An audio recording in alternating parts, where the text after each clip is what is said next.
Niliwaambia usiogope joto. Hata wakati wa kupika kule jikoni. Jasho linatoka na unajua unatayarisha nini. Mungu ni mwema.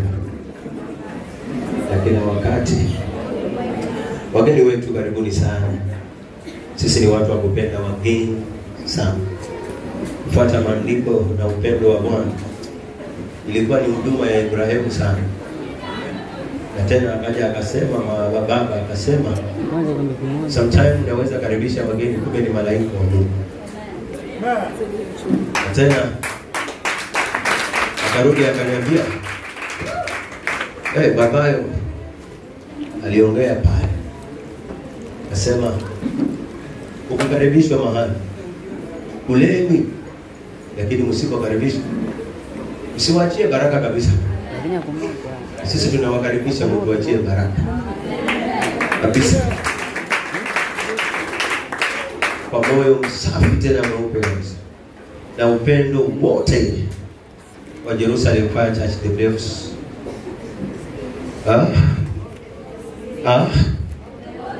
Wewe hujui kanisa? Rudia. Usisome huko mbele.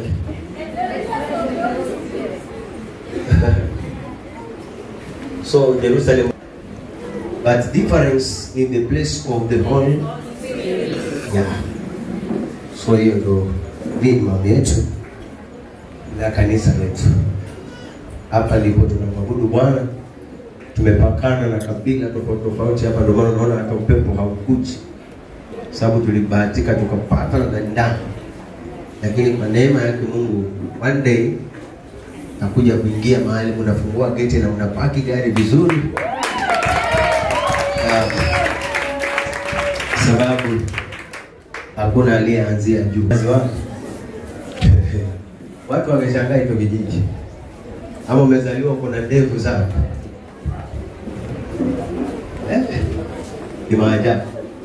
Lakini kawaida ya mwanadamu anazaliwa akiwa mtoto mdogo, ananyonya na tabaa mpaka inafika wakati anajitafutia mwenyewe. Hiyo ndio inahitajika. Ndio maana tumefika mahali tumefika. Sijui tuite ujana ama uzee, lakini Mungu mwenyewe ndo anajua.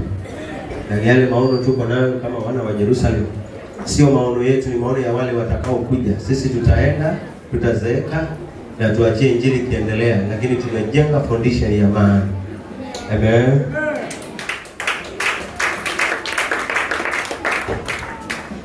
So karibuni sana. Kama kuna nafasi Monica unaweza ofisi kuna nini hapo?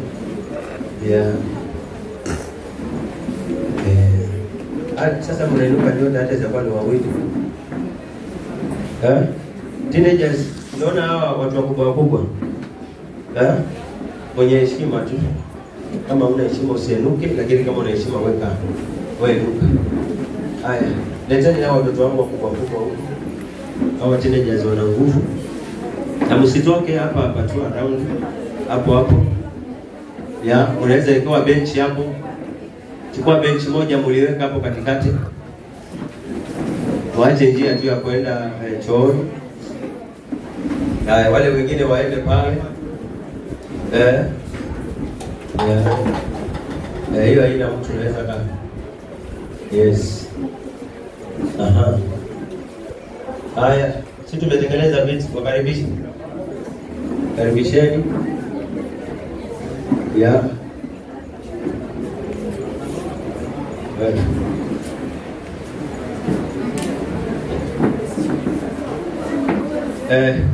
Poleni tu, kanisa ndio ni ndogo. Sijali. Hata mimi sifurahi vile naona. Nataka iwe big.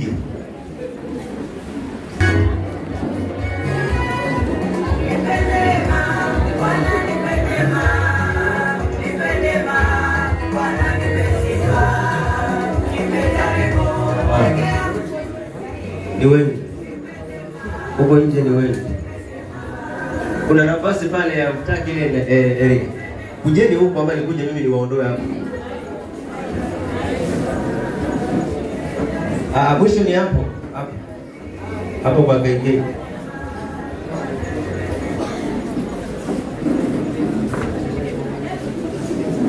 Kuna kiti hapa, kuna viti hapa, hata tuko sijui viti 6, sijui 7.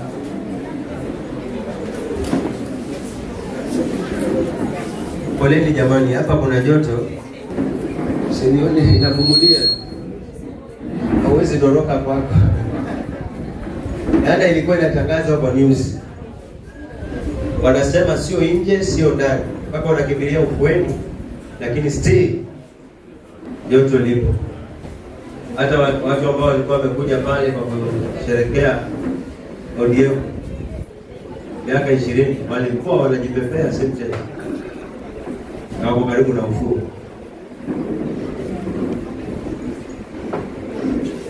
Haya. Sasa hizi mbona mnaogopa kuja huko? Tena jazi kama hataki kukaa, njoni mkae. Watu wanawaita mdimu na vitu vimo huko.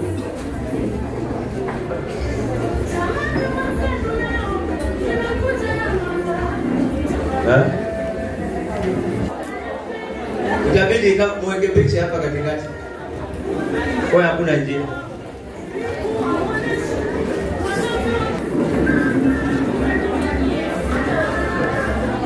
Wewe toka kuja.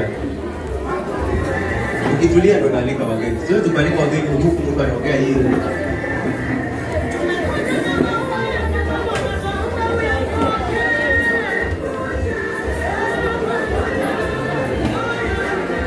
Sibeti zinaingia.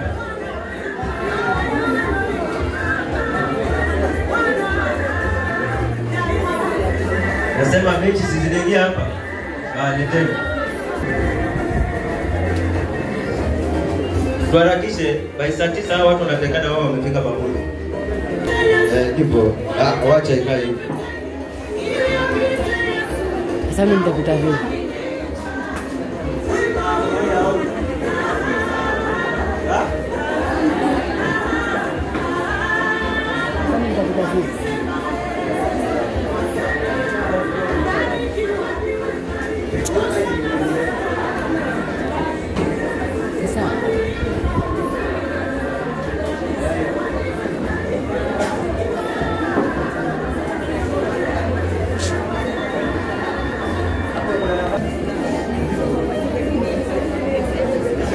Haya.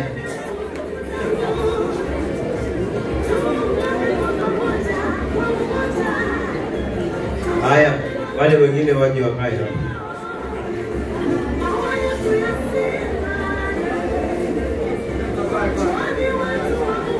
Hapa je, mko sawa?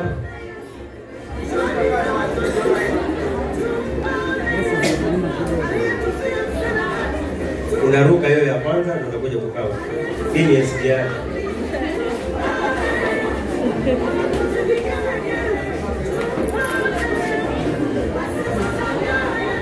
Alafu huko nje sitaki watu na nini? Hautajua kile kinachoendelea ndani.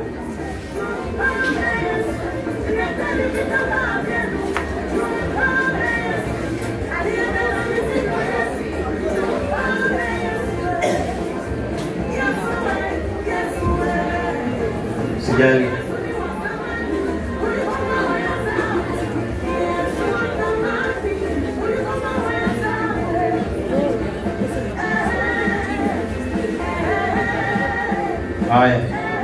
Haya walete hao ambao wako hivi. Nimesikia wako 50.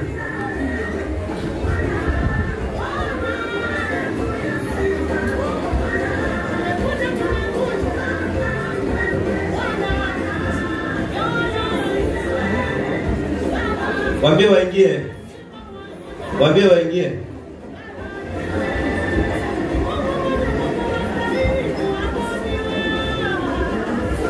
Waambie waingie, tunapanga watu.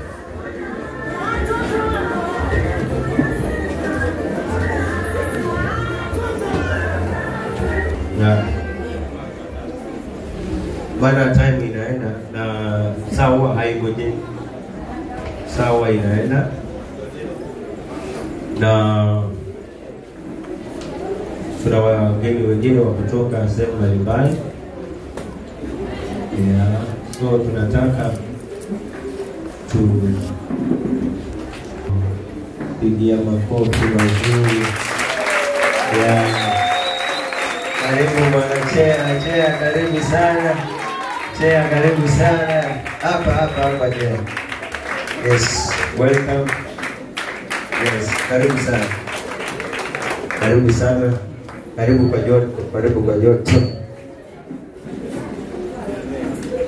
Karibu sana. Yes.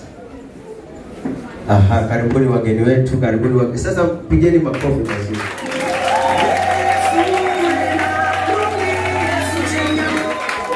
Yesu aliye mwamba wangu, aliye mwamba.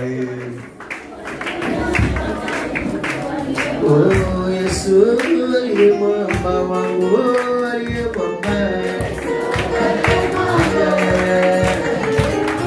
Yesu aliye mwamba,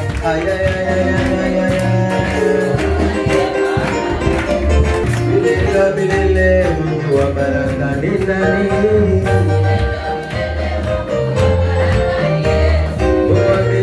Bilele Mungu wa baraka ni nani? Bilele wa baraka ni Yesu.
Karibuni sana wageni wetu, tunawapenda buno.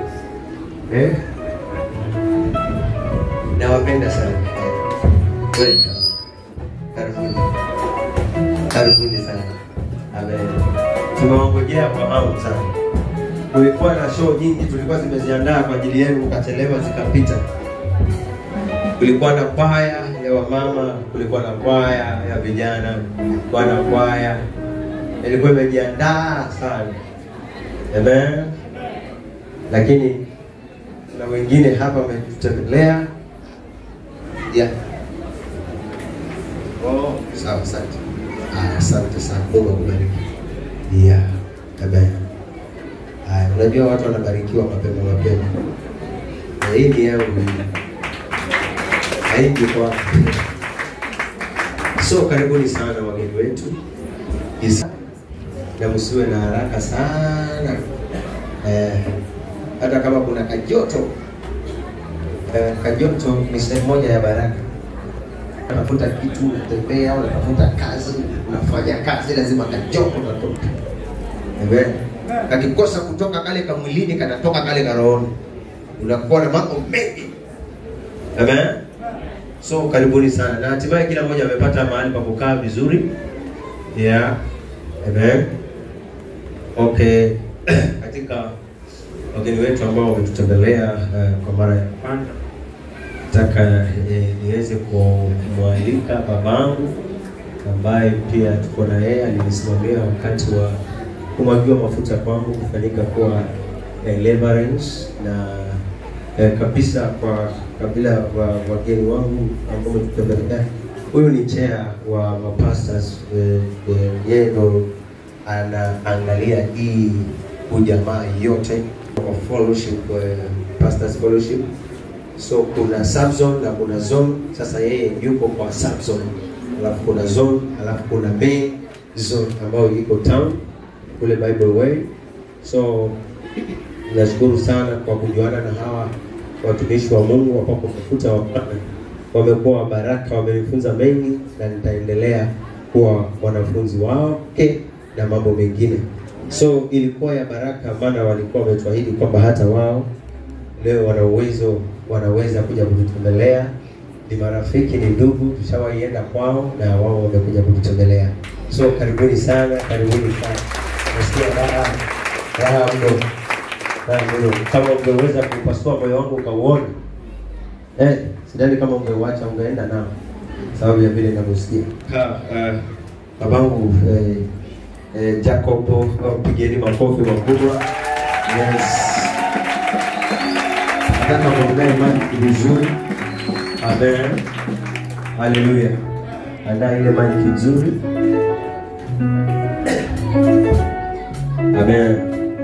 So yeye ambaye amekuwa mwanzilishi wa kutuletea wageni wetu wa kutoka Bamburi, hoteli zingine ambazo ziko mbele yake, yeye ndo atatueleza na yeye ndo atakaribisha wageni na sisi nasi tutawapokea kupitia yeye kuwajulisha. So mpigie Yesu makofi mazuri. So karibu sana dada, karibu sana, nisikie huru. Yes, karibu. Asante. Kwanza ninamshukuru Mwenyezi Mungu kwa sababu ya hii nafasi kunipatia uhai na kuona siku ya leo. So ninamshukuru sana. Jambo la pili, ninashukuru kwa hii nafasi ambayo amenipa. Na ninaomba tu niende kifupi kwa sababu ya wakati. Wageni ambao unaona nimekuja nao wametoka katika kanisa nyingine. So nimewachukua kwa sababu ya hii safari ambayo ilikuwa imefanya nipange leo. So ninaomba tu niende kwa Mungu anisaidie nifupishe vile ninavyotaka kusema. Kama ingewezekana tungekuwa tumekuja kitambo sana, kwa sababu ni mambo mengi ambayo tulikuwa tuongeleshane, lakini yale Mungu ambaye atatusaidia tuongeleshane nafikiri yatakuwa muhimu. So ningetaka kusema hivi, pengine kwa sababu ya wageni wenyeji, nani ambaye alijui? Aibu inue mkono. Hata wewe. Weka songo, wacha sana. Asante. Kwa sababu ya hekima ya wageni, mimi ninaitwa Jacob Kimeu Kimbei, nimeokoka. Yesu ni Bwana na ni mwokozi wa maisha yangu, na mimi si mgeni, mimi ni mtoto wa hapa.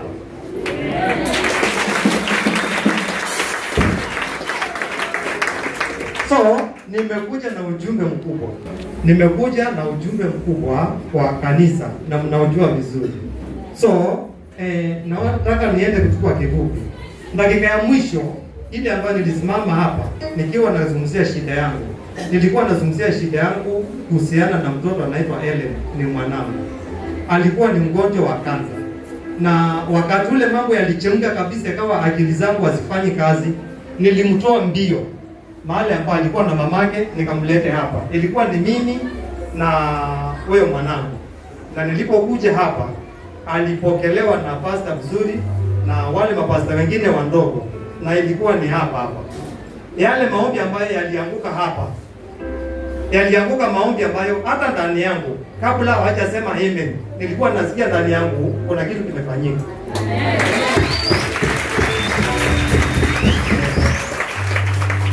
So baada ya haya maombi, pastor aliniambia kwamba wewe nenda nyumbani. Amen. Niliamini kwa sababu kabla haja niambie yameisha, nilisikia ndani yangu ya kwamba yameisha.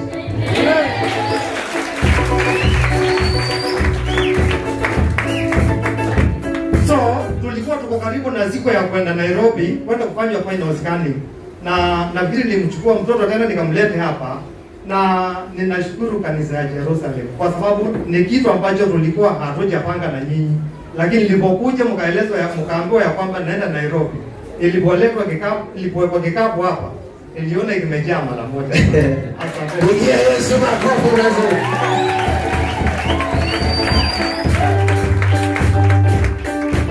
Hakika Jerusalem Fire Church, nyinyi ni mandugu zangu. Amen.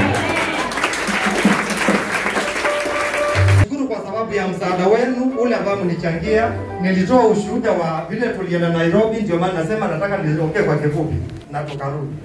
Na tuliporudi nafikiri nililete habari njema ya kwamba Ellen si mgonjwa tena.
Asanteni. Kuna kitu moja ambacho sitaki niache, nilizungumza lakini hiyo sitaki niache kwa sababu ni ya muhimu sana. Isiache. Wakati ule tulipojua ya kwamba huyu mtoto yuko na kansa. Kwa sababu tulikuwa tumekataa ya kwamba yuko na kansa, lakini ilipogunduliwa ya kwamba yuko na kansa, ukweli ni kwamba nilikuwa siko vizuri ya kuchangisha pesa. Ilichukua karibu miezi mitatu, ikawa hakuna chochote ambacho kinatoka.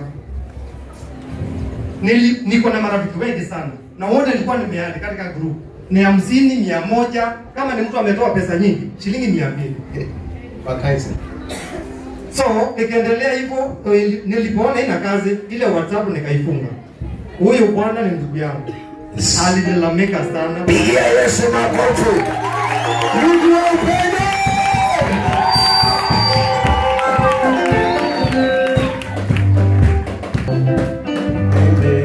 Usimuache ndugu yako, mbele. Usimuache ndugu yako, kitu kimoja. Ndugu yako, kitu kimoja. Mungu na Mungu wakipendana, Yesu anafurahi. Mungu wakipendana, Yesu anafurahi. Amani kubwa ni nini? Ni upendo.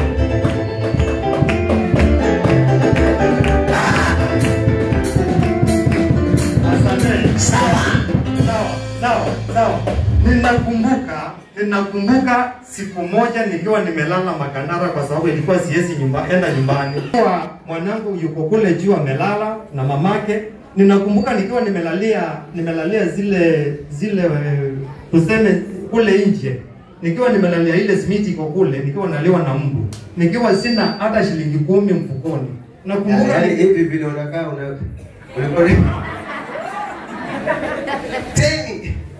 Teni ilikuwa sina. Nilimpigia jamaa mwingine Ukambani, huwa ananibeba na bodaboda kunipeleka nyumbani. Nikamwambia anitumie shilingi 200. Nijua kwamba asubuhi mwanangu anaweza kupata uji. Wewe pigia Yesu makofi, anaweza kutoa mahali pa. Ilikuwa ni hali ya kuhuzunisha sana. Lakini niamini usianiamini, una Mungu. Amen. Wakati ule mambo ilikuwa imechemka namna hiyo. Wakati huo ndio nilipata kazi kubwa ile ambayo ilifanya ni wewe mtoto.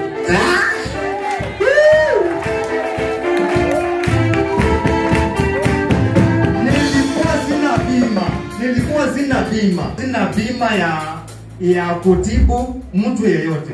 Mimi, mwanangu, bibi, mtu yeyote ilikuwa sina.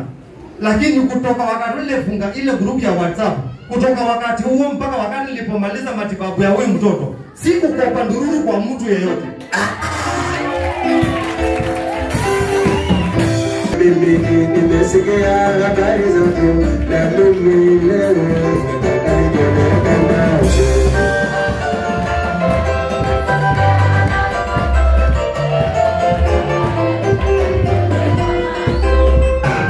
Ngoja.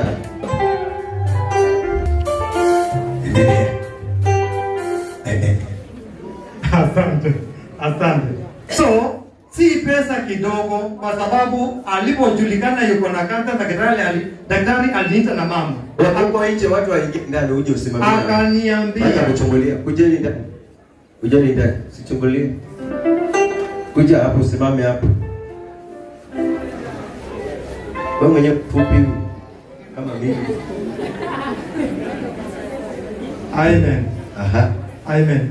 Tukaweka mkutano naye kwa ofisi. Akaniuliza, mzee, wewe unajua nini ambao tunazungumzia? Nikamwambia ukweli, mimi sijui. Wewe ndani nyote ndani. Wacha kiburi, wacha madharau ama kule nyumbani.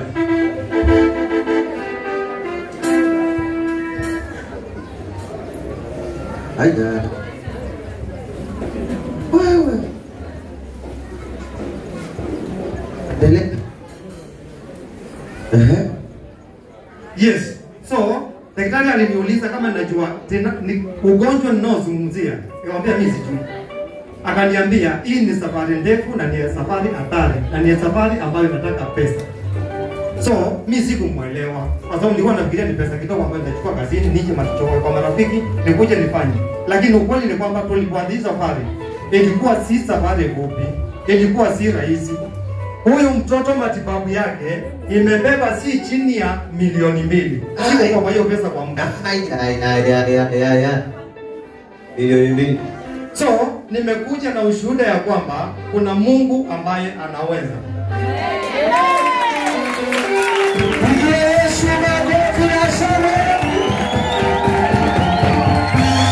Yesu anaweza.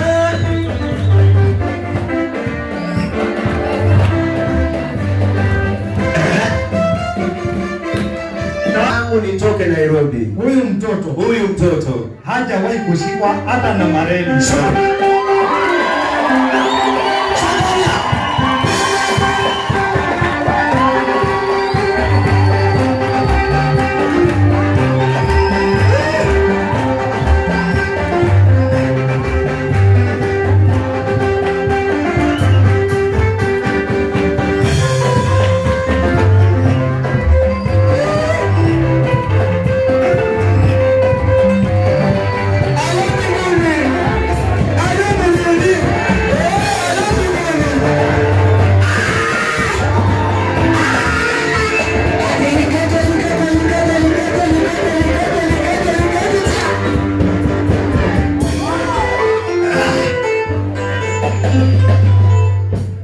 Amen. Inapotajwa ugonjwa wa kansa, kila mtu roho yake inaisha. Kama saa hizi ukweli ni kwamba Kenya, nyinyi ndio mnasikia taarifa vile vinavyoenda. Wale watu ambao unasikia wako na kansa, hata rais wetu ambaye ni wa mstaafu, ulisikia akitangaza ya kwamba yuko na kansa. Na anasema wakati wowote ninaweza kufariki. Anasema wakati wowote anaweza kuondoka. Na hiyo ndio uombewe Yesu anaponya.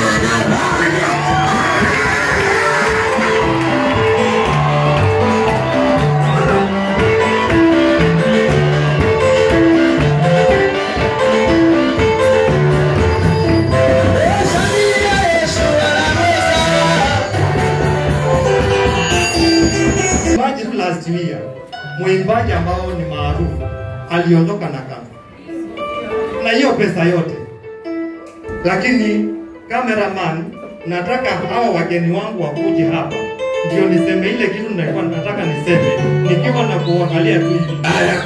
Wewe simama hapa. So wageni wangu kwa hekima, hebu amkeni kidogo mkuje huko mbele.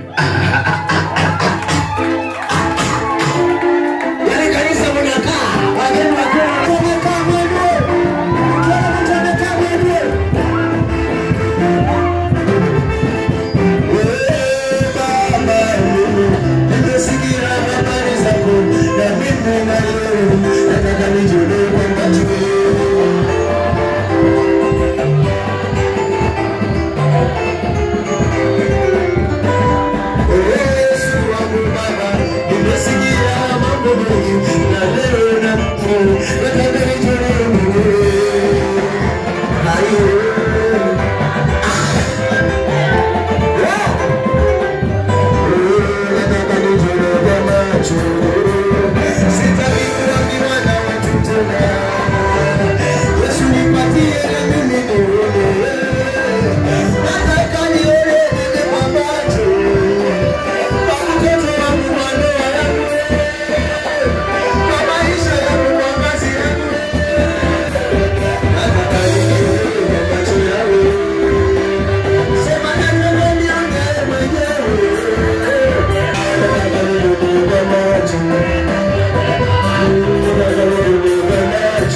Hatutaki watu wa viburi hapa.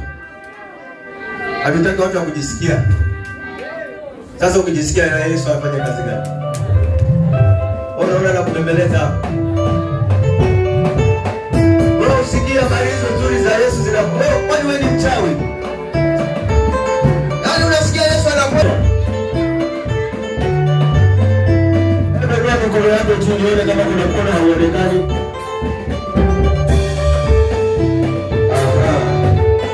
Rejesha chini. Wacha tusikie. Sawa sawa. Asante. Hivyo hakuna kukaa. Sawa. Ninataka tu tuseme kitu kimoja sote kwa pamoja. Sema tu hele. Hele.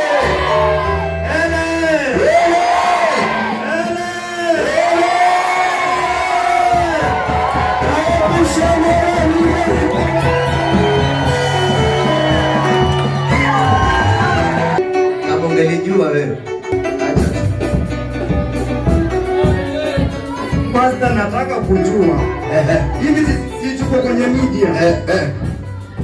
Angalia hapa.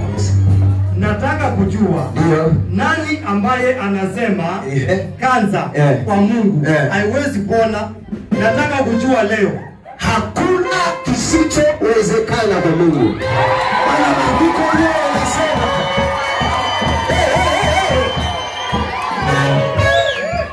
nani anasema Yesu anaweza?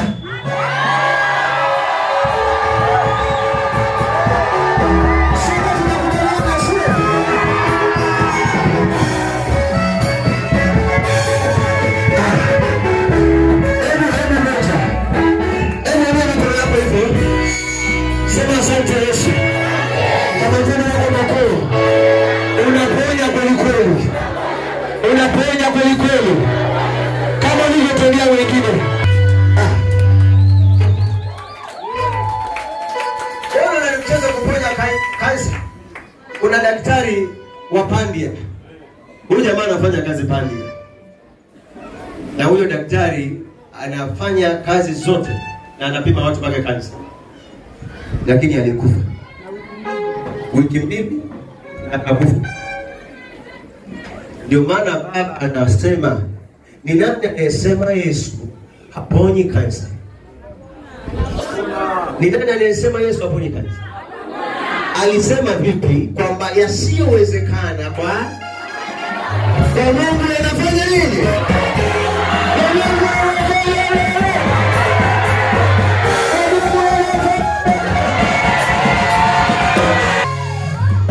Haya, wacha tuendelee pole pole. So, Helen ndio huyu ni mzima. Asante. So, mama, twende pale mahali. Amoni. Kaa chini. Kaa chini.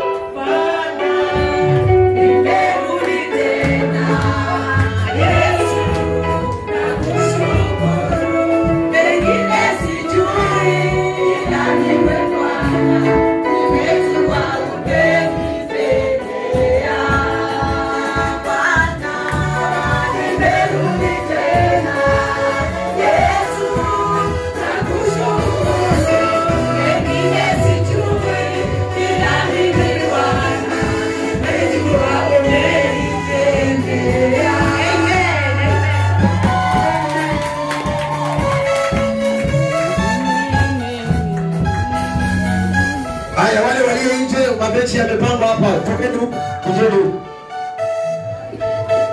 So, tajika hapa tumekuja kusema ni asante. Asante pia sisi nasi tunashukuru kwa yale Mungu ametenda. So, ni naomba niende kwa kifupi kwa sababu ya wakati. Sawa. Kabla sijaenda kwa hao, nataka kwanza wasalimiane, kila mtu aseme jina lake kidogo, sawa. Alafu ndio tuende part 2. Sawa. Nataka nianze na yule mwenyeji ambaye ashawahi kukanyaga hapa. John. Somo yangu. Somo yangu. Somo yangu. Somo yangu.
Kwa mtumishi. Mtumishi wa Mungu akiona kazi ya Mungu imetendeka, hiyo ndio furaha yake. Anajua kile kilichowekwa kinafanya. Bwana sifiwe tena. Amen. Mimi naitwa John Simon. John Simon. Somo pastor. Makofi.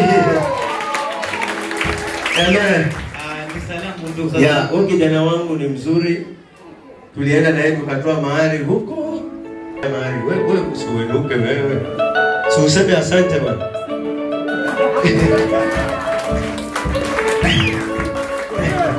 Tukaenda kule tukakaribishwa, tulikula vizuri, si ndio? Tukakula. Tukakula mpaka tukaimba nyimbo, wanataka kunimaliza.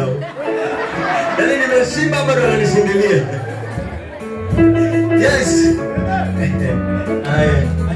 Acha nimalizie hapo kwa sababu unaweza ongea mpaka kukucha. Hakika vile na furaha. Asanteni. Karibu sana. Welcome.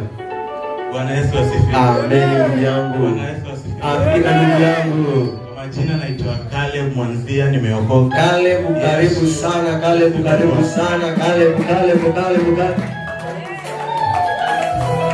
Pigia Yesu makofi.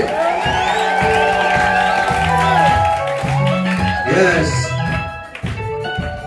Sina mengi ya kusema ila nataka kuwashukuru. Asante. Sema asante kwa kusaidia. Huyu ni kasi yangu. Yes. Asante. Hii ni familia. Pigia Yesu makofi kwa familia. Wewe karibu sana tumishi. God is good. God is time. And all the time. God is good. That is nature. Pigia Yesu makofi mazuri.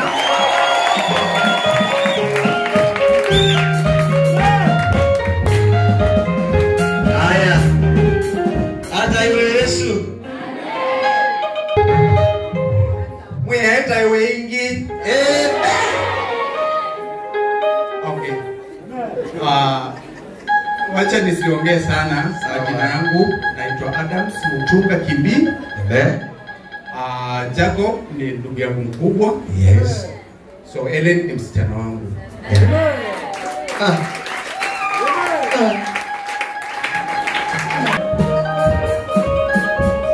Sitaongea zaidi, tutaongeleshana hapo mbele kidogo kwa hiyo kipindi chingine cha pili. Asante sana. Mungu akubariki mtumishi. Ya.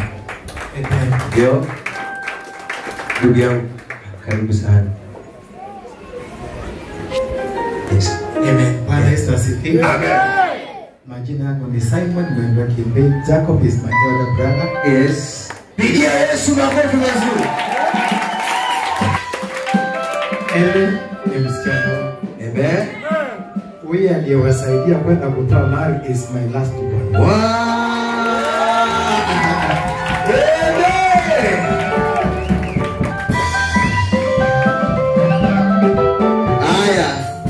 Nasikia hii inaniwasha, sitakosa kuisema. Wacha ujikune kabisa. I fellowship in JCC. Yes. Nilipoingia tu hapa. Ndio. Pastor, this came to me. That for you inviting visitors in your house, in the house of God here. Tupigie Yesu makofi wakati mambo yanaendelea. Na kuwasifia kazi ya Mungu inayotendeka mahali hapa.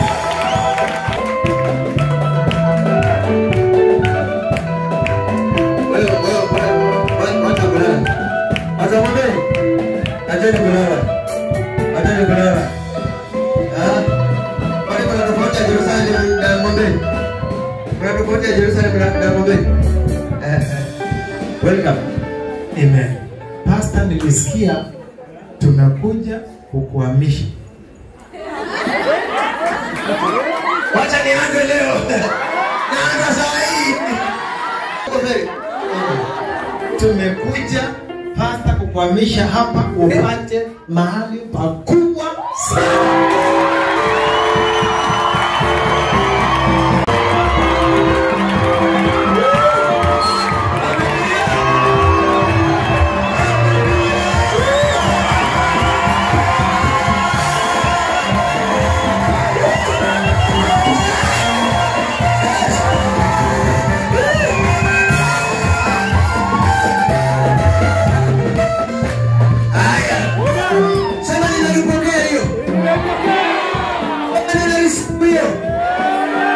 Sema pokea.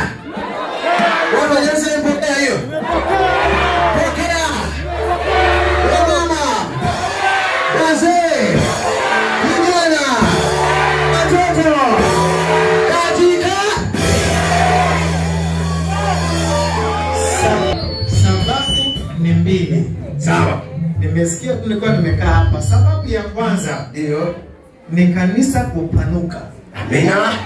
Ya pili ni miujiza ambayo itakapokuwa ikitendeka, sio mmoja mmoja, ni miujiza.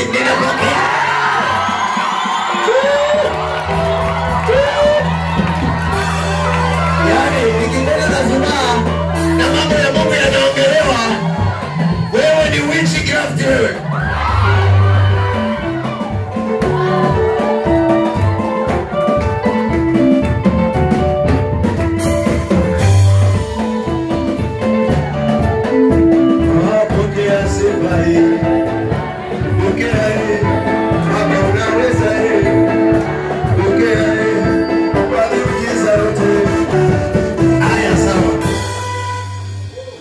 Amen. Hakika hiyo nyinyi ni watu wa maana sana. Thank you. Asante sana. Huo ni muujiza ambao utakuwa ni kuendelea kutoka kwa ibada. Asante Bwana Yesu. Asante. Asifiwe. Asifiwe tena kanisa. Haleluya.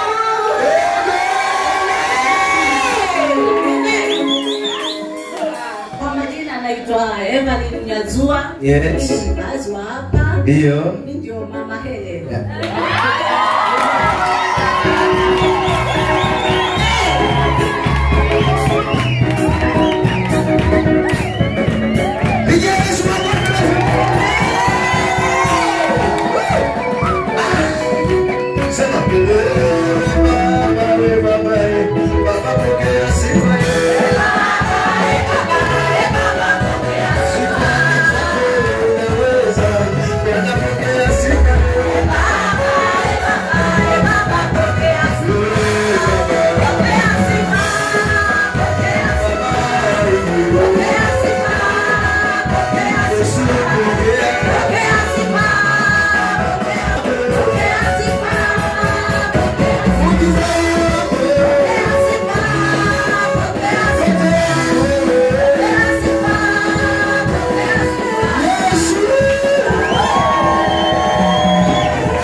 Endelea.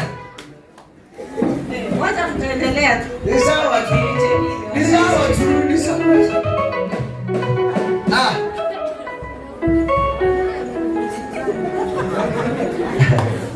Usione haya. Wacha. Haya inaondoka. Sasa utamwona akiongea. Yes, unaona imeenda. Imeenda. Imeenda. Sasa tutambulisha kwa majina. Yesu asifiwe. Amen. Ndio. Santa Samuel, nimeokoka na mpenda Yesu. Pigia Yesu makofi mazuri. Imeenda. Ile ni mtoto wangu, mtoto wa dada. Ni mtoto wako, mtoto wa dada yako. Si tunashukuru kwa kuona anaenda na amekuja na mama zake. Yes. Hapa katoto kanapendwa. Endelea. Haleluya. Amina. We.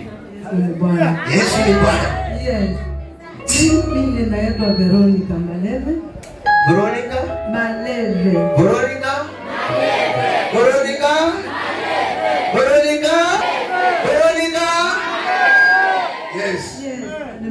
Nataka Yesu ni Bwana. Mimi Ellen ni mtoto wangu. Ndio. Jambo huyu mnamuona hapa ni mdogo. The rest wako hapa ni watu. Jambo is my mdogo wangu. Wewe ni mkubwa. Wewe ni mkubwa. Yes, mkubwa. Utatuambia unakula nini? Hii lazima tueleze hii. Wewe kwa mama mliozoeka. Pokeeni siri hapa. Usimwache akaenda. Ngoja. Usiende haraka bwana. Ati wewe? Hapana. Hapana, hiyo ni uongo. Ai! Tumeoga basi. Hatuwezi kudanganya. Sasa hiyo ndio umenijibu. Yesu ndio amekutengeneza. Amenifanya nimerete. Wewe Bwana Yesu anamerete.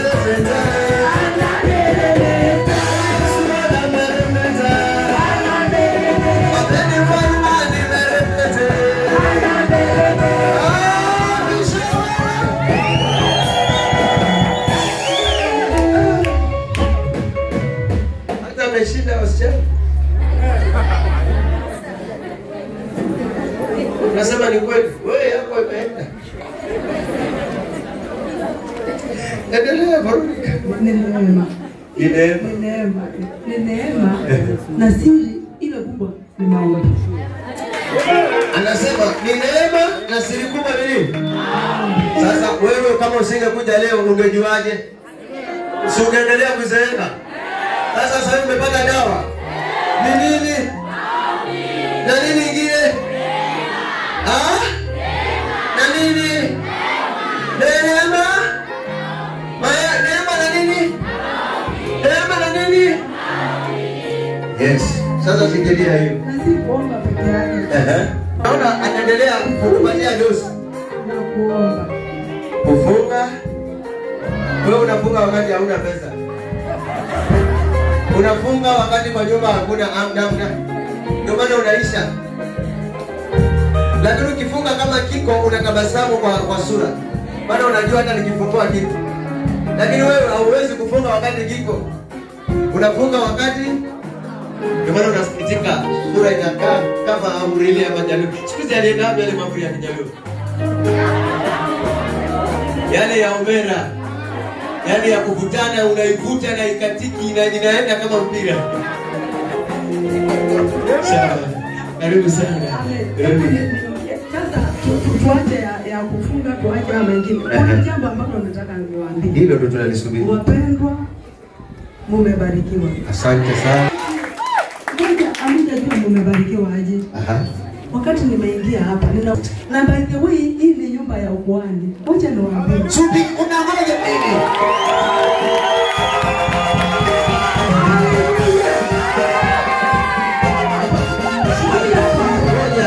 Ngoja upewe dosi. Shikilia hapo.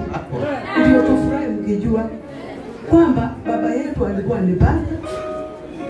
The rest ambao unaona hapa ndio maana tumemharakisha pastor ili tutoke kwanza. Unamwona yule amevaa hiyo uniform ni JCC ni wa media huyo. Na ndio kiongozi wa hiyo media. Wewe kazi yako ni kushuti watu. Yeye anachukua ile JCC yote. Yes. Sasa unaona tukiwa hapa kuna kitu ambao tunadai. Ni kweli kabisa. Babake ndio ni mkubwa wa members and the men. Wow. Fellowship. Sasa subiria hapo.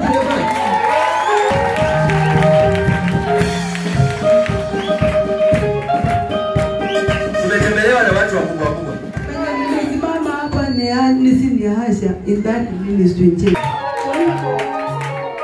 Kuna siri kukaa ndani ya Bwana. Utasikia sauti ya Mungu. Amina. Ndio maana nimesema wakati tulipoingia hapa, unajua tunaweza kurukaruka, tunaweza kushauti. Ni kweli. Lakini tukakosea njia. Ndio. Katika hiyo njia ya kurukaruka. Kabisa.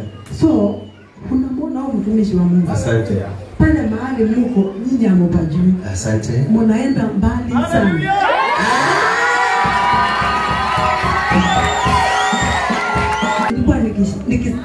Nimeingia tu nikasema pastor ana shida nzuri. Yes. Kwa sababu hao watu wanawapeleka wapi? Kwa sababu wale wanaokuja ni multitude. Wenye Na shida na kuongea. Hiyo kanisa enye itakuwa kwa pasta, kazi yako ni kuuliza Mungu kitu kimoja. Aidha akutoe hapa akuonyeshe land mahali utaweka watu wake, ama utabarikiwa na pesa au watu wenye hizi nyumba utanunua zote.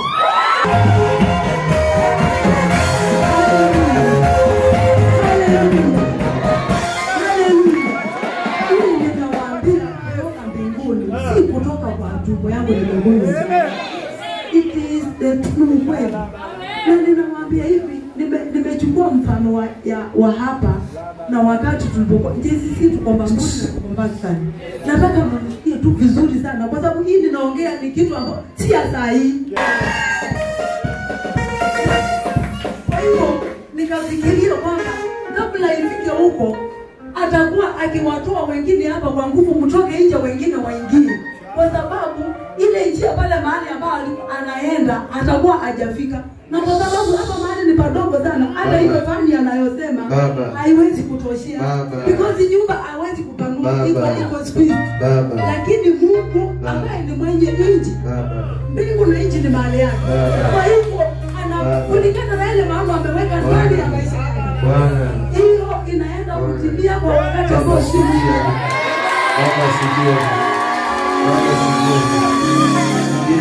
Inatimia kwa wakati ambao si mwingi, kwa sababu Yesu anakuja. Hakuna wakati mwingi wa kukaa hapa duniani. Nilipaiwa imekuja. Lazima Mungu ajitaengee wale watu wake. Na lazima utakatifu ukuje katika kanisa. Haleluya. Sasa mimi ninawaambia kitu kimoja. Jioni ya simuhubiri ni kwamba kile ninasikia roho wa Mungu siwezi kuenda nayo, ninadaiwa na Mungu. Kwa hivyo ninawaambia kile mtakachosikia huyu mtumishi wa Mungu akiwaambia ifanyeni. Katika huo utii utakula mema ya nchi. Fanya kazi ya Mungu ambaye amewaleta mahali hapa kuifanya. Kwa hivyo siku nyingine anaweza kuambia jambo ambalo haingii kwa mawazo yako kama mwanadamu, kwa sababu maono ambayo Mungu ameweka juu yake ni makubwa. Kwa hivyo ya komone Kiswahili inaitwa nini? Hata kama hakuelewi, sema tu kwa sababu mtumishi wa Mungu amesema nitaifanya. Amen. Hiyo ni yenu. Hiyo ni yenu. Wasiko wa hapa. Hiyo ni yenu. Haleluya. Nafikiri hata si wale ni ametuleta hapa. Nafikiri tumekuja kwa jambo lingine kubwa kuliko hilo. Nafikiri tumekuja kwa jambo kubwa kuliko hilo, la kuachilia kile ambacho Mungu anafanya mahali hapa. Sikujui na wale kuona. Lakini my brother aliniambia, pastor aliniambia moja mbili. Sasa tumemwachilia kwa roho safi. Mungu amutumie hapa kama vile anavyotutumia JCC. Mimi niko Mbamburi, my brother wako hapa Pakistan. Na sasa my brother tumemwachilia sasa na yeye huko Ligoni. Atumike tu na Mungu kama vile Mungu atakavyoona amutumie katika njia yake ile ambayo anaona amutumikie. Kwa sababu sisi watoto wa huyo pastor alikuwa akiitwa Jeremia, tumejipeana kwa Mungu. Sisi ni dhabihu tu mbele za Mungu, atutumie kama vile apendavyo yeye. Kwa hivyo awamlaka tumemwachilia afanye kazi ya Mungu pamoja na huyu mtumishi wa Mungu. Hata mbali tu.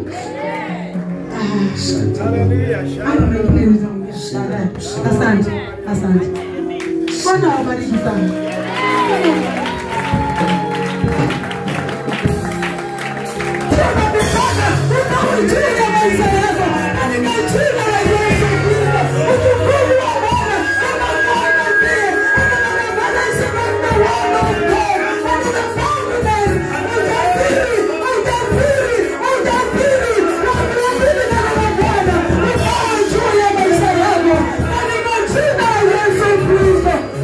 Fire, mama.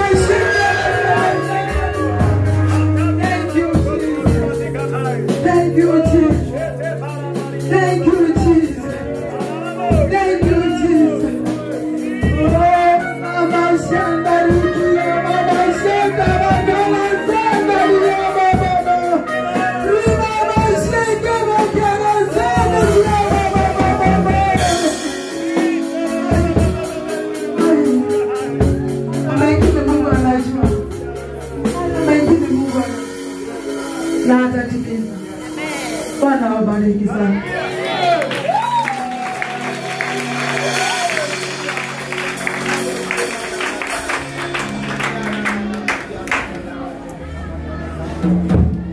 Asante Yesu. Wacha niseme neno moja juu ya huyu mtoto basi. Wacha niseme tu juu ya Helen. Wapendwa, wacha tu niwaambie juu ya huyu mtoto. Unaona mbegu ya Mungu hivi. Shetani angeweza kuua huyu mtoto. Kwa nguvu zake zote zile anazo, hata kutoka kuzimu, hata akafuata zingine wapi. Hangeweza kumuua. Wacheni niwaambie ushuhuda mmoja. Vile ilifanyika wakati wa kwanza kabla hatujajua kama ni kansa. Alipoenda hospitali na akaambiwa anatakikana damu. Mamake akaniita akambia ona tunaitana sister. Atuitani wife. She is my sister. Ni sister yangu. Kwa sababu ameolewa na brother yangu. Kwa hivyo ni sister yangu. So nikaenda pale hospitali. Akaniambia my sister mtoto anatakiwa damu. Nikamwambia ni sawa. Wacha tufanye hivi. Tunaita Mungu wa mbingu ambaye anajua kuna damu. Yeye ndiye aliyemuumba mtoto. Na kama shetani ameiba damu yake, yeye ana spare. Tamrejeshia mtoto damu. Na hivyo tukaomba na my sister, nikaombea msichana wangu na nikaamini kwamba Mungu amefanya muujiza. Na tunatoka pale, kukaja mtu akatoa kutoka kwa upande wa sister yangu. Kukaja brother yake akasema mimi ninatoa damu ili mtoto aende. Amen. Nikasikia hiyo haikutosha, hiyo si damu tulikuwa tukitaka. Wakati kumbe tumeomba damu, Mungu amweke mtoto damu katika jina la huyu Yesu. Mtoto damu imeingia ndani ya maisha yake. Amen. Hataki damu. Sasa wakati hiyo kesho yake alipokuja awekwe damu, damu ilikataa kuingia kwa mwili wake. Oh my Lord. Maisha akanipigia simu, akaniambia omba. Kwa maana kuna kitu nyingine imekuja yenye hatujui.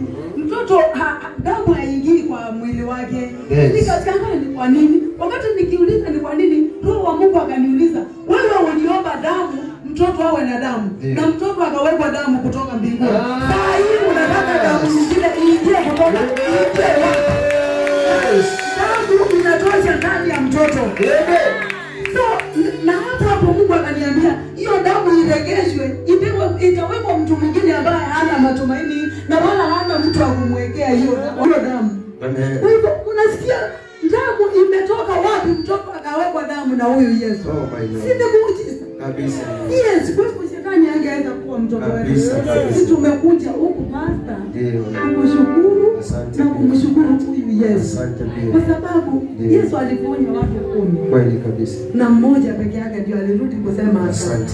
Na akamuuliza si niliwaponya mtu wa 10. Imekuaje wewe peke yako? Na hiyo story ikaishia pale. Yesu akashangazwa na watu vile wasipokuwa na shukrani. Lakini sisi ni baadhi ya hao wenye shukrani. Asante sana. Pigia Yesu makofi. Kwa neno la hekima yaliyojaa utukufu wa Mungu. Yes, kwa hiyo hapa kuwashukuru nyinyi pamoja na huyu mtumishi wa Mungu. Asante sana. Huyu mtumishi wa Mungu alifunga, aliomba, alikesha. Yaani aliomba yenye amwezi kujua. Yeye na Mungu peke yake ndio wanajua. Kweli aliomba. Kwa hivyo Bwana akubariki tu sana. Wakati wa kusimama na sisi kama familia, ulitusaidia. Hii vita zilikuwa ni kali. Enyewe ile kukesha tulikesha, kuomba tuliomba, kufunga tulifunga, hatuwezi kuhesabu. Lakini sisi tuko na muujiza. So, wewe kukataa kula tu sima na tuende chooni na uhai, utachagua nini? Ili ukafunga hata kama utakufa ndio kufunga, ili ukufe na wala uwezi kuomba. Huo ni ukweli. Utakuwa tu uko hai. Na kile unaombea nacho Mungu anakifanya. Si huo ni ukweli. Yes, kwa sababu Yesu alisema mambo mengine hayawezi kuja bila ya kufunga na kuomba.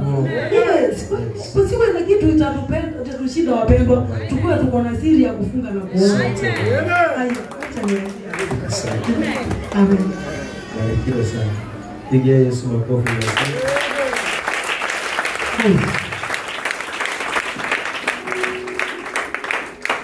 Hata imebidi nipoe kwa zile, yani ile kitu ilikuwa naisikia ndani ya moyo wangu.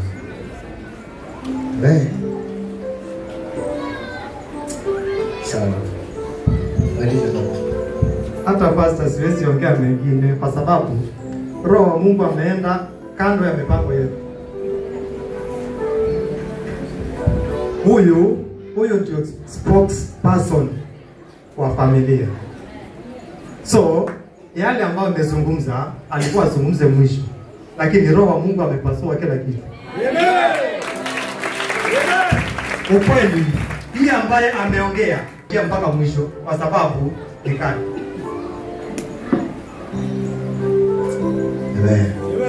So hatutakuwa na maneno mengi ya kuongea. Ile kitu ambacho nilikuwa nataka niongee kwa wewe pastor, kwa saa hizi sitaongea. Nitaongea ikiwa hao wameondoka siku nyingine, aidha Jumapili nyingine ama katikati ya Jumapili kwa mimi napatikana. So lakini tu asikie. Yes. Lakini kitu kimoja ambacho nataka kuambia ni foundation. Umesema hapa kuhusu foundation. Umeniguza. Naomba tu nilikuwa nasema sitasema, lakini nitasema tu kwa kifupi. Amen. Teenagers wasimame. Simame hao. Pale mahali huko wasimame. Simama tu. Pastor, naomba nikwambie kitu kimoja. Yes. Ni wewe, nimekuja kwako kabla sijamalizana nao. Nimekuja kwako pastor. Unaona hao watoto? Yes. Hao watoto unaona wamesimama hapa. Ile foundation ambayo umewekea hawa watoto. Yes. Hata siku ile watakuwa wamekuwa watu wazima, wameoleka, wako na kwao, aidha wana kazi ngambo, aidha hata wanakaa katika ofisi ya serikali, pale mahali watakuwa, kwa sababu itakuwa mahali pakubwa, hawatakusahau. Asante. Asante. Sisemi kuhusu, nimechukua mfano. Sisemi kuhusu hawa wasichana peke yake. Ninazungumzia kuhusu kanisa. Hata mimi mwenyewe nikiwa niko ndani. Amen. Pastor, ile foundation ambayo umeweka katika kanisa ya Jerusalem ni foundation kubwa sana. Asante. Niamini na usiniamini, lakini utaona kwa macho yako mwenyewe. Asante. Ile explosion ambayo itakuja kufanyika katika hii kanisa, hata wewe mwenyewe utashangaa ni mimi John ama ni mtu mwingine. Wale wachungaji ambao wako ndani ya hii nyumba ni wakubwa sana. Amen. Wale viongozi wako ndani ya hii nyumba, kulingana na vile unavyowalea, ile foundation ambayo unaowekea ni kubwa sana. Asante. Tunamalizia kusema hivi. Pastor, baba yetu alikuwa ni mtumishi wa Mungu, wale analog. Alikuwa anaitwa Jeremia Kipei wa Mutunga. Mutunga ni huyo hapa. Na baba yetu wakati wa kuhubiri neno la Mungu, ilikuwa kuna uzito mkubwa sana kwa sababu mnajua mambo ya Ukambani. Yes. Babangu alihubiri neno, akahubiri neno katika hao maadui, lakini mwisho katika kuchukiwa walipita na yeye. 1978 ni miaka 47 kuanzia leo ndio baba yetu alifariki.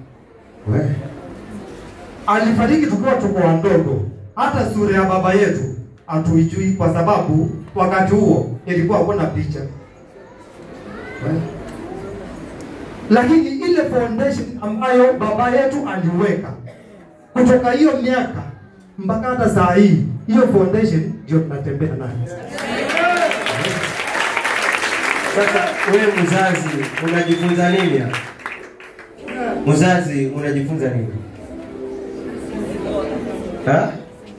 CV bora. Msingi bora. Juu ya nani? Juu ya nini? Hawa wanaoongea ni watoto wa nani? Wa nani? Majere? Ambaye alikuwa ni nani? Na aliwafunza watoto wake kwa misingi gani? Kwa hiyo nyumba ameweka madhabahu gani? Si ya uchawi, ya Mungu. Amen. Yale madhabahu yanatembea na neno kwa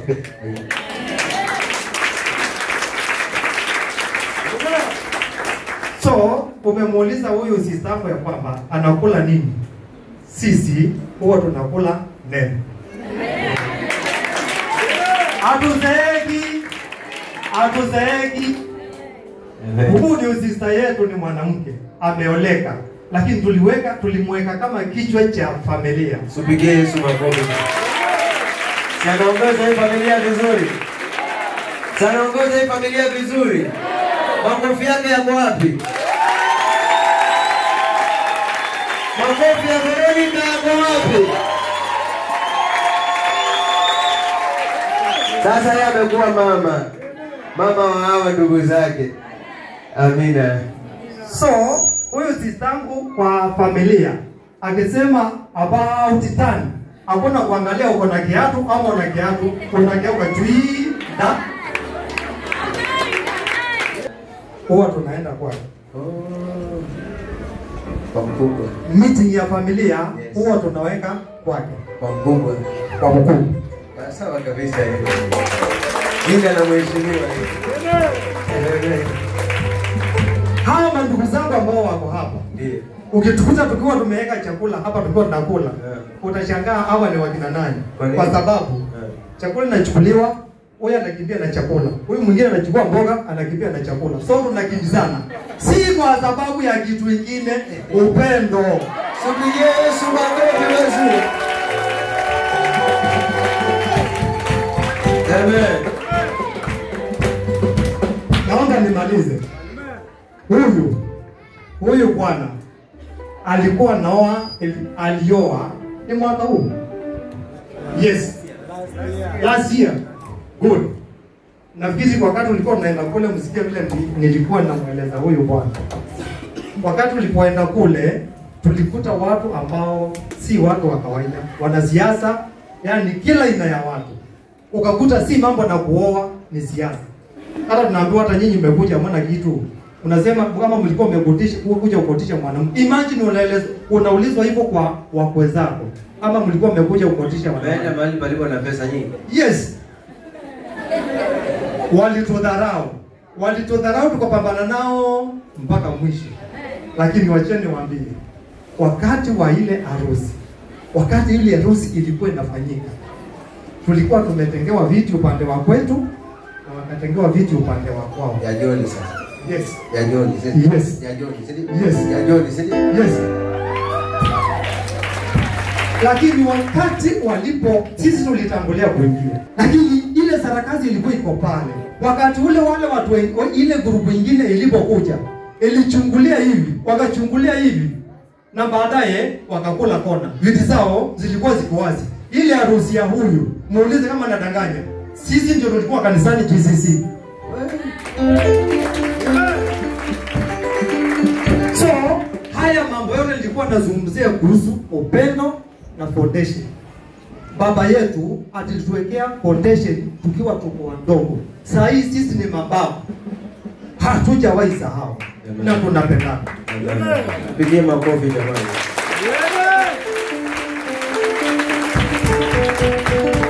Naomba nimalize. Yes. Mimi naomba nimalize. Yes. Kuna kitu yule sistangu amesema ambacho sikutarajia. Umesema wakati wa kupaka mafuta. Kulikuwaje? Kwa sababu wengine hawakusikia vizuri. Nilisema wewe ulisimama kama babangu. Yes. Wakati wa kumwagiwa mafuta ya kufanyika reverence. Yes. Na yule pale amevaa shati nyeupe alisimama kama mamangu, na huyu chair alikuwa witness. Kuna mabishop walikuja wakatumwagia mafuta na wao walisimama upande wa baba. Asante. Supigie Yesu makofi.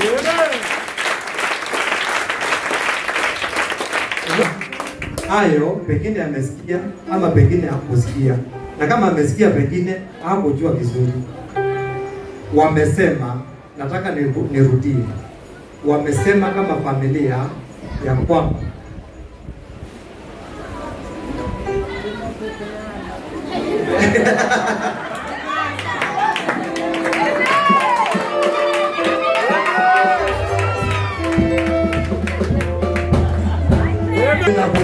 Haya, sawa, asante sana. Pigia Yesu makofi mazuri kwa makofi. Jameni, tukisema tuongee tutaongea mpaka jioni. Kwa hayo machache, Mungu awabariki sana.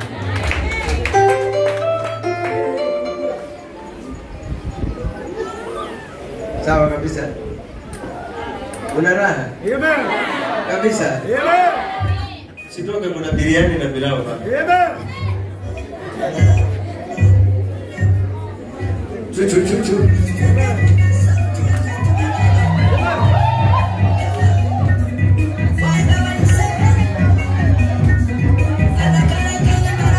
Haya.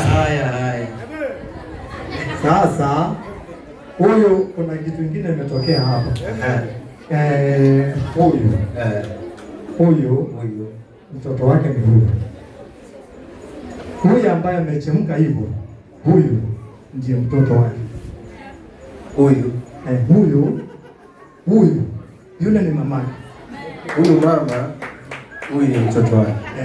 Huyu mama, huyu ni mtoto wake. Huyu mama, huyu ni mtoto wake. Yesu wako.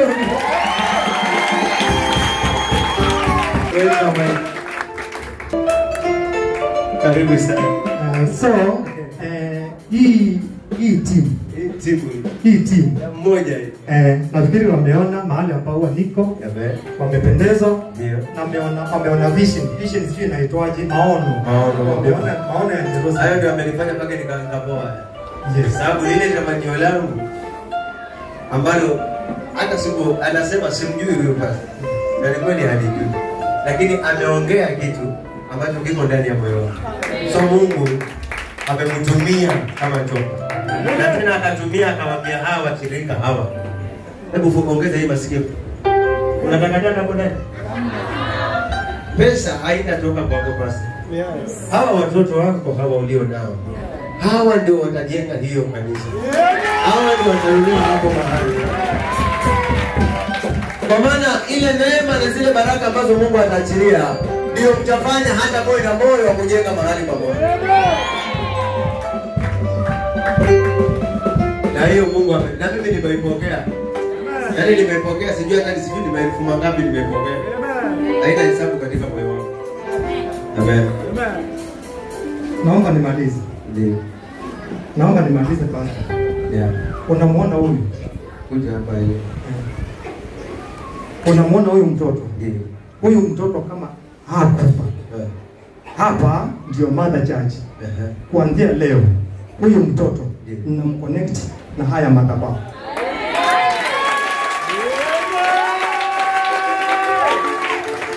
Sote tueluke.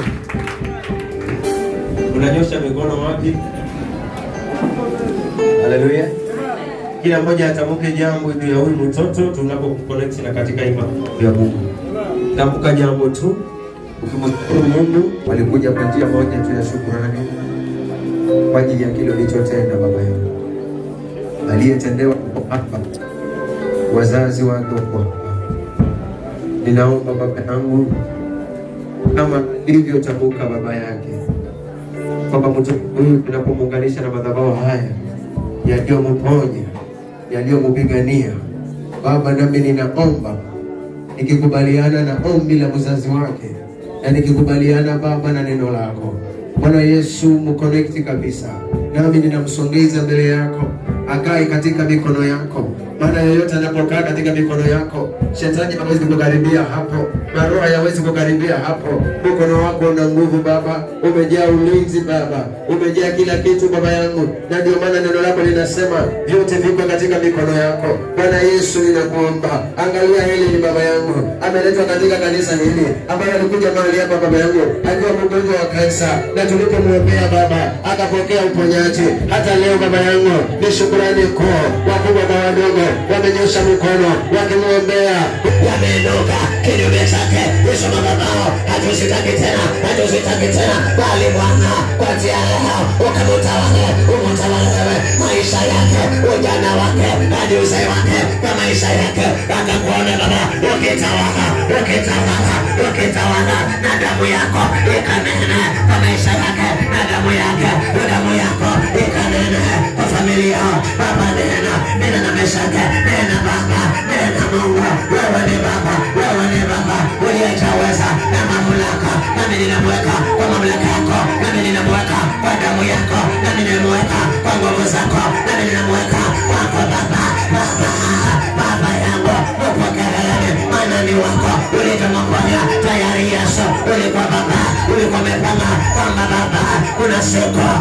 atakuja baba mahali kama hapa, na ataombewa na atafunguliwa kuanzia leo. Baba yangu Eleni baba ni mtoto wako, na hiyo familia ambayo imeinuka ikikuabudu hata wametoka kanisani wakaona baba wacha tuungane na ndugu yetu tufike hapa tutoe shukrani. Baba yangu uwabariki maisha yao, uwalinde huduma zao ziongezeke, maisha yao yaongezeke, kazi zao ziongezeke, familia zao ziongezeke kwa upendo katika jina la Yesu. Baba ukinena umenena, Baba umenena Mungu, na umempokea ile Baba pamoja na jamii yako, utamulinda maisha yake, utamubariki Baba yangu na kumuongoza Baba pamoja na jamii yake. Asante Baba yangu, maana wewe umetenda, kwa sababu umempokea na umempokea na shukrani hii. Wacha ikanene na moyo ukaipokea na ukazidi kuzidisha amani na upendo na ufanisi zaidi. Pokea sifa na utukufu katika jina la Yesu Kristo aliye Baba na mkombozi wa maisha yetu. Baba tumeomba na hata kuamini kwa pamoja. Mungu awabariki sana. Asante kwa uhuru. Asante Baba. Mungu awabariki.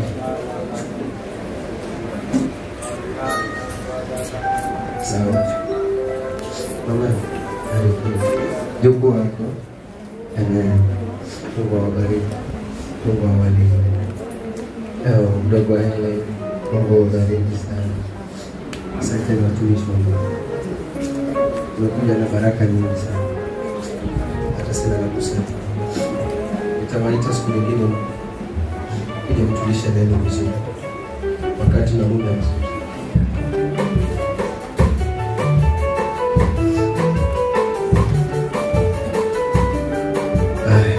Mpatie Mike Helen aongee kitu. Helen, unasemaje kwa ajili ya kanisa na teenagers wenzako na wazazi? Siongee kitu tu, tubarikiwe. Yesu asifiwe. Asifiwe tena. Nashukuru nyote kwa kuniombea. Mungu awabariki.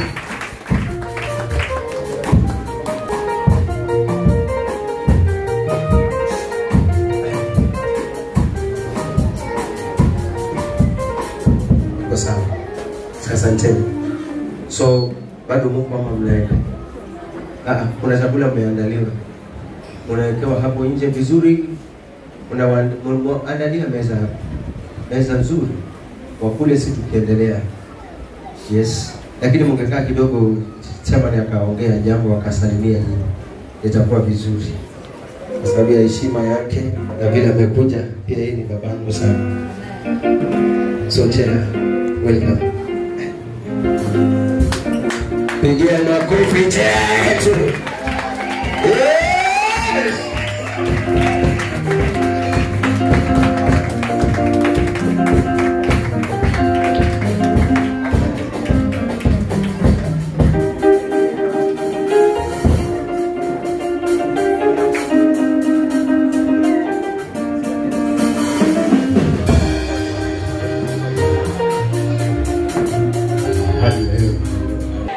Reverend John. Yes.